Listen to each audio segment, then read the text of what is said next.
2021년 5월 15일 큐티 말씀입니다. 역대하 21장 1절로 10절입니다. 여호사밧이 그의 조상들과 함께 누우매 그의 조상들과 함께 다윗성에 장사되고 그의 아들 여호람이 대신하여 왕이 되니라. 여호사밧의 아들 여호람의 아우들 아사랴와 여히엘과 스가랴와 아사랴와 미가엘과 스바랴는 다 유다 왕 여호사밧의 아들들이라.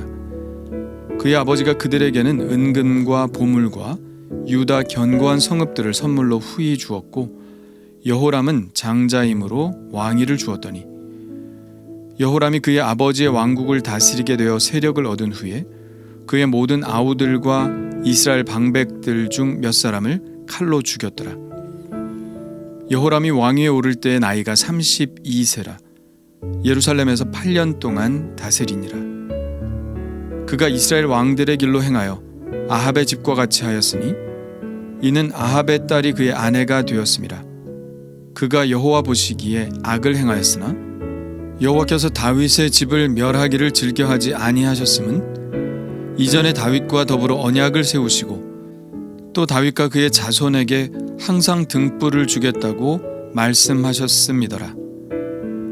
여호람 때에 에돔이 배반하여 유다의 지배하에서 벗어나 자기 위에 왕을 세우므로 여호람이 지휘관들과 모든 병거를 거느리고 출정하였더니 밤에 일어나서 자기를 애워싼 에돔 사람과 그 병거의 지휘관들을 쳤더라. 이와 같이 에돔이 배반하여 유다의 지배하에서 벗어났더니 오늘까지 그러하였으며 그때 림나도 배반하여 여호람의 지배하에서 벗어났으니 이는 그가 그의 조상들의 하나님 여호와를 버렸음이더라. 아멘. 여호사밧은 선한 왕이었음에는 틀림이 없었지만 그가 뿌려놓은 잘못된 선택 때문에 유다 왕조는 큰 위기를 맞이하게 됩니다. 바로 북이스라엘의 극악한 왕 아합과 사돈 관계를 맺었기 때문이죠. 아합의 집에 어두운 그림자가 유다에 드리워지기까지는 그리 오랜 시간이 걸리지 않았습니다. 여호사밧이 죽자 바로 그 일이 닥치죠. 여호사밧이 60이 되어 죽자 그의 아들 여호람이 왕위를 이어받습니다. 그는 여호사밧의 장자이었으므로 왕위를 이어받지만 다른 왕자들도 적절한 권세와 재물을 받게 되죠. 2절에 보면 여호사밧의 다른 아들들 곧 여호람의 아우들의 명단이 나옵니다. 아사랴와 여히엘과 스가랴와 아사랴와 미가엘과 스바다였습니다. 그런데 곧 이 이름들이 그 땅에서 사라지게 되죠. 왕이 된 여호람이 어느 정도 세력을 얻게 되자 이들 아우들을 다 죽이고 또 지방에서 세력이 있다는 방백들을 죽였기 때문입니다. 그는 어떻게 이런 끔찍한 일을 저지르게 되었을까요? 6절을 보면 그 이유를 알 수 있습니다. 그가 이스라엘 왕들의 길로 행하여 아합의 집과 같이 하였으니 이는 아합의 딸이 그의 아내가 되었음이라. 이 일을 부추긴 것은 여호람의 아내 곧 아합과 이세벨의 딸이었던 것을 알 수 있습니다. 그녀의 이름은 아달랴죠. 그녀는 아주 극악한 사람이었습니다. 그러나 그녀의 악행이 아직 시작에 불과하다는 것은 앞으로 성경을 보아가면 알 수 있죠. 그녀는 사람을 죽이는 것을 아무렇지도 않게 생각하는 사람이었습니다. 그녀는 누구를 닮은 것일까요? 어머니 이세벨을 닮은 것이 아닐까요? 분명 그럴 것입니다. 이세벨이 어떤 여인입니까? 아합 왕이 나봇의 포도원을 갖기를 원했지만 나봇이 포도원을 팔 수 없다고 하자 적어도 아합은 자기가 강제로 어떻게 할 생각은 하지 못하고 그저 몸져 눕고 말죠. 그러나 이세벨은 좀 다른 사람입니다. 그녀는 곧바로 나봇에게 누명을 씌워서 죽일 놈을 만들죠. 사람들이 그를 돌로 쳐 죽이게 만듭니다. 그리고 포도원을 빼앗아 아합에게 주죠. 이세벨은 그런 여인이었습니다. 그러니 그의 딸 아달랴도 자기 남편의 권력을 강화시키기 위해 다른 왕자들을 다 죽인 것이죠. 그녀가 이렇게 사람의 목숨을 아무렇지도 않게 생각하는 것은 그녀가 하나님을 경외하지 않는 사람이었기 때문입니다. 6절에 아합의 집과 같이 하였으니라는 말은 하나님 있는 신앙을 버리고 우상 곧 바알과 아세라를 섬겼다는 이야기입니다. 그녀뿐 아니라 그녀의 남편도 하나님을 믿는 신앙을 버리게 하고 우상에게 절하게 했죠. 11절에 이렇게 쓰고 있습니다.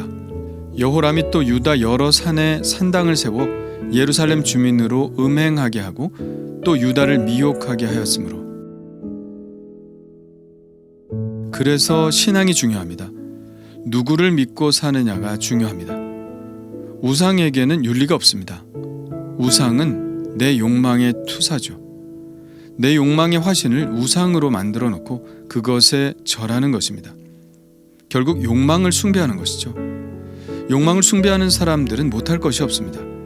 갖고 싶고 이루고 싶은 욕망이 자신을 압도하여 그 외의 것들은 그저 욕망을 이루기 위한 수단이나 아니면 욕망을 이루는 것을 방해하는 걸림돌이기 때문에 제거해야 할 대상인 것이죠. 그러나 하나님을 믿는다는 것은 그분의 인격을 믿는다는 것입니다. 그분의 인격에서 나오는 율법, 즉 하나님의 말씀을 믿고 그 말씀대로 산다는 것입니다. 살인하지 않는 것, 간음하지 않는 것, 도둑질하지 않는 것, 거짓말하지 않는 것, 남의 것을 탐내지 않는 것, 이 모든 것들은 하나님의 인격에서 나온 것들입니다. 하나님은 생명을 소중히 여기시고 하나님은 결혼을 소중히 여기시며 하나님은 사랑의 하나님이시고 진리의 하나님이시며 참 만족의 하나님이시기 때문에 우리에게도 그런 삶을 기대하시는 것이죠. 그러므로 하나님을 잘 믿는 사람이라면 그분의 인격을 따라갈 수밖에 없습니다. 하나님은 우리의 욕망을 위한 수단이 아닙니다. 하나님은 우리가 그 말씀대로 살아야 하는 절대 선입니다. 그분의 말씀 앞에 우리의 욕망은 없죠. 만일 우리의 욕망이 있다면 그것은 오직 하나님의 말씀을 따르고자 하는 욕망일 것입니다. 하나님을 믿지 않고 우상을 숭배하는 삶을 사는 사람의 인격은 파괴되고 더 이상 하나님의 형상대로 창조된 그 고귀함은 존재하지 않게 됩니다. 아달랴의 충동에 따라 하나님을 떠난 여호람, 그는 자신의 욕망을 충족하며 살아갔을까요? 그는 더 잘 살고 더 많은 권력을 누리며 살아갔을까요? 아니요, 그렇지 않습니다. 오늘 10절 마지막에 이렇게 쓰고 있습니다. 이는 그가 그의 조상들의 하나님 여호와를 버렸음이라. 그는 오히려 있던 것도 잃어버리게 되었죠.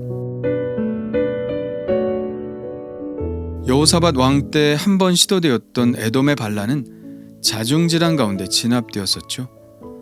그러나 여호람 왕 때 에돔은 완전히 떨어져 나가게 됩니다. 그것을 막으려고 출정했던 여호람은 에돔 사람들에게 둘러싸였다가 밤중에 간신히 빠져나오죠. 그 후로 에돔은 유다의 지배하에서 완전히 벗어나게 됩니다. 림나라는 성도 전략적으로 굉장히 중요한 성이었는데요. 이 성읍도 유다로부터 떨어져 나가게 됩니다. 그는 왕권을 강화하기 위해서 아우들을 죽였는데 왕권이 강화되기는커녕 있던 땅도 잃어버리게 된 것이죠. 욕망을 추구한다고 해서 그것이 나에게 오는 것은 아닙니다. 진정한 복은 하나님이 주시는 것이기 때문에 하나님을 떠나서 우리는 아무것도 이룰 수 없는 것이죠. 7절에 이런 말씀이 나옵니다. 여호와께서 다윗의 집을 멸하기를 즐겨하지 아니하셨음은 이전에 다윗과 더불어 언약을 세우시고 또 다윗과 그의 자손에게 항상 등불을 주시겠다고 말씀하셨음이더라. 여기서 복과 화를 주시는 분이 과연 누구신지 분명히 나와 있죠. 여호람의 악행은 마땅히 죽어야 할 것이지만 다른 왕자들이 다 죽고 만일 하나님께서 여호람마저 죽이신다면 하나님이 다윗과 약속하신 그 약속, 내 자손에게 항상 등불을 주겠다고 한 약속은 사라지게 됩니다. 그래서 하나님께서는 여호람을 살려두신 것이죠. 하나님은 다윗과 하신 약속 때문에 그의 생명을 거두실 수가 없었습니다. 계속해서 왕위를 이어갈 수 있도록 자비를 베푸셨습니다. 과연 누가 복을 주시는 분입니까? 누가 화를 주시는 분입니까? 누가 생사화복을 주관하시는 분입니까? 바로 하나님이십니다. 다윗에게 약속하신 그 복의 약속 때문에 그의 생명도 보존된 것이죠. 다윗이 이런 복을 받은 이유가 무엇이죠? 그는 하나님의 마음에 합한 자였기 때문입니다. 하나님의 마음, 하나님의 인격, 하나님의 말씀을 존중하는 자였기 때문입니다. 그는 하나님의 인격에 합당한 삶을 살았기 때문입니다. 하나님은 그런 다윗을 사랑하셨습니다. 그리고 그에게 복을 주셨죠. 그 복의 혜택을 지금 여호람이 받고 있는 것이고요. 나는 과연 무엇을 따라 사나요? 욕망을 숭배하고 살아가지는 않나요? 하나님은 그저 나의 욕망을 이루는 데 필요한 도우미에 불과한 것은 아닌가요? 아니면 정말 하나님의 인격을 믿고 그 인격에서 나온 그 말씀을 따라 살아가고 있나요? 그 마음을 기쁘시게 하려는 열망이 내 마음에 있나요? 그게 바로 복된 하루를 살 수 있는 마음이라 믿습니다. 오늘도 주님의 인격을 따라 하나님의 마음에 합한 삶을 살기를 원합니다. 주님 감사합니다.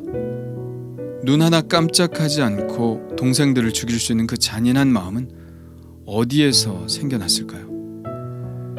만일 저도 주님을 따르는 자가 아니었다면 모를 일입니다. 저의 욕망을 충족시키는 것이 저의 유일한 소원이었다면 저도 모를 일입니다. 오 주님, 주님을 알게 하시니 감사합니다. 더 잘 알게 하옵소서. 주님의 인격을, 주님의 마음을, 주님의 말씀을 더 잘 알게 하여 주옵소서. 그것이 저의 강한 열망이 되게 하여 주옵소서. 주님의 그 마음을 만족시키는 것이 저의 기쁨입니다. 오늘도 그 기쁨을 누리게 하여 주옵소서. 예수님의 이름으로 기도합니다. 아멘.